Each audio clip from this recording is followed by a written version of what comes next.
Family card পেয়ে আমরা যতটা খুশি, সামনের ঈদের চেয়েও বেশি খুশি আমরা এই ফ্যামিলি কার্ড যে টাকাটা আসছে এটার জন্য করে আমরা অনেক খুশি। আমরা তারেক রহমান যে আমাদের প্রতি এমন একটা প্রতিশ্রুতি নিছে এবং পরিকল্পনা করছে, এটার জন্য করে আমরা অনেক আমরা খুশি যে সব সময় তার জন্য আমরা সবাই মিলে আমরা দোয়া করব, সে যেন সুস্থ থাকে। আমরা তার জন্য দোয়া করি যে ভবিষ্যতে তার যেন আরও ভালো কাজ করতে পারে।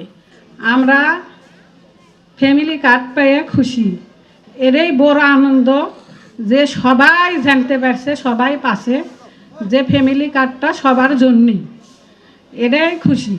আমাকে তারেক রহমান এই কাজটা করছে, দোয়া করি সে ভালো থাক, তার পরিবার ভালো থাক, তার মার জন্য দোয়া করি তাকেও যেন আল্লাহ জান্নাত নসিব করে।